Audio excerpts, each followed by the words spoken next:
कहाँ कहाँ से हैं, क्या है पूरा कॉन्सेप्ट? सबसे पहले मैं आपको ये बताते हुए बहुत हर्षित हूँ, एकदम गदगद हूँ, और जैसे कि छात्रों का उत्साह है, आज हमने पहली बार इंडिया में 4 सक्सेसफुल मॉडल रॉकेट्स लॉन्च किए, जो 7000 से ज़्यादा सेंटीमीटर क्यूब के सैटेलाइट थे, जिनको छात्रों ने खुद निर्मित किया था।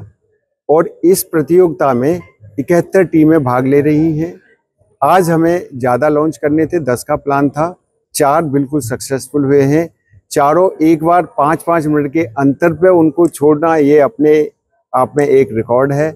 और चारों सक्सेसफुली डिप्लॉय हुए हैं और उनका पैराचूट आते हुए सभी ने आंखों से देखा है। इसके लिए मैं आप सभी को और सभी छात्रों को, मेरे मैनेजमेंट को, डॉक्टर पवन गोयनका एंड पूरी टीम को, जिन्होंने जूरी टीम को, सभी को धन्यवाद देता हूं कि ऐसा पल हमने आज भारत में करके दिखाया है। हम ये कर सकते हैं। इसमें जो बच्चे भाग ले रहे हैं, लगभग 500 से ज़्यादा बच्चे हैं, जिसमें 133 छात्राएं हैं। ये सबसे बड़ी गर्व की बात है, वो बढ़ चढ़ के भाग ले रही हैं। हमने उनको पूरा मौका दिया है और आगे भी देते रहेंगे। ये हमारी है कि इस प्रतिभा को निखारा जाए आगे। सर क्या हो जो छात्र मान लीजिए जो चयनित होंगे या विजयी उनके लिए क्या आगे? हाँ, बहुत अच्छा है। हमारे पास एक मॉडल रॉकेटरी के लिए 5 ट्रॉफी हैं, कैनसेट के लिए 5 ट्रॉफी हैं। उनको ट्रॉफी दिया जाएगा और सारे मेंबर्स को, सारे स्टूडेंट्स को एक सर्टिफिकेट दिया जाएगा।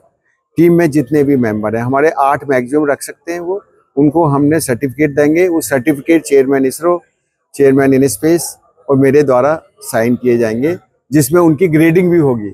उनका अभी क्या हुआ, अभी ये लॉन्च हुआ है, उनकी डाटा रिकवर करके जूरी को ये प्रेजेंट करेंगे। जूरी उनकी ग्रेडिंग देगी, उनको मार्क्स देगी, उसके बाद में उनको ग्रेड दिया जाएगा, ताकि ये उनका एकेडमिक रिकॉर्ड बन सके। तो हम उनको प्रोत्साहित कर रहे हैं ताकि उनकी अगर कुछ क्षति हो पढ़ाई में, तो जिसको इससे कवर किया जा सके। क्या मान रहे हैं, कहाँ से ये परिकल्पना हुई और कितना साकार होगा इससे? देखिए, सही बात है कि 4 रॉकेट करीब 20-25 मिनट में लॉन्च करना शायद भारत के इतिहास में ये पहली बार हुआ है। और ये नारायणी तट पे इस पावन धरती तमकुही राज में, देवरिया लोकसभा क्षेत्र में, कुशीनगर डिस्ट्रिक्ट में हुआ है। और इसके लिए मैं तमाम लोगों को धन्यवाद देना चाहता हूँ। एक तो भगवान को धन्यवाद देना चाहता हूँ, नारायणी माँ को धन्यवाद देना चाहता हूँ, क्योंकि इस प्रकार का कार्यक्रम कुछ ऐसी शक्तियों से होता है जो हम लोग के पार हैं। उसके बाद डॉक्टर विनोद जी मेरे बगल में खड़े हैं, ये इन स्पेस के डायरेक्टर हैं। Chairman in space doctor Pawan Goenka को, चेयरमैन इसरो डॉक्टर नारायणन को, और कई ऐसे लोगों को जो यहाँ के वैज्ञानिक आए हुए हैं, उनको मैं धन्यवाद देना चाहता हूँ। यहाँ के जो लगभग 500 छात्र छात्राएं आए हैं, उनको धन्यवाद देना चाहता हूँ, क्योंकि मैं भी टेक्नोलॉजिस्ट हूँ, लेकिन इस प्रकार की प्रतिभा मैंने नहीं देखी है। और जो चारों के चारों रॉकेट सफलतापूर्वक लॉन्च हुए, उसका प्रमाण है।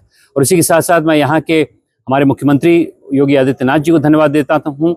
उसी के साथ साथ DST को धन्यवाद देता हूँ, यहाँ के जो प्रशासन है उनको, और कुछ हद तक यहाँ के पूरे समाज को धन्यवाद देता हूँ, क्योंकि इस पूरे क्षेत्र को हम लोग खाली करके इसको करवाए हैं। 2 घंटे के लिए हम लोग को एक सेफ जोन बनाना पड़ा, उसके लिए थोड़ी सी असुविधा होती है, तो उसके लिए भी क्षमा चाहता हूँ।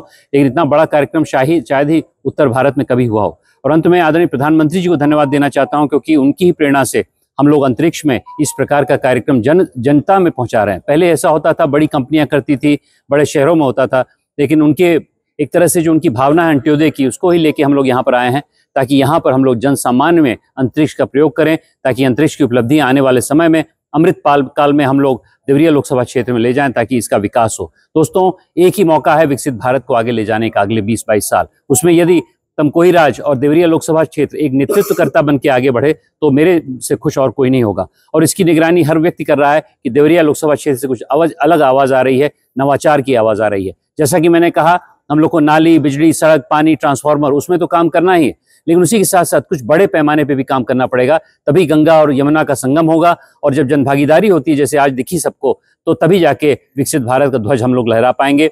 मैं बहुत बहुत आप सब पत्रकारों का भी धन्यवाद देना चाहता हूँ। बड़ी सकारात्मक रूप से आपने गुड न्यूज़ को कवर किया। लोग बैड न्यूज़ को कवर करते हैं, लेकिन आपने गुड न्यूज़ को कवर किया, इसके लिए आप लोगों को भी धन्यवाद। जय हिंद, जय भारत।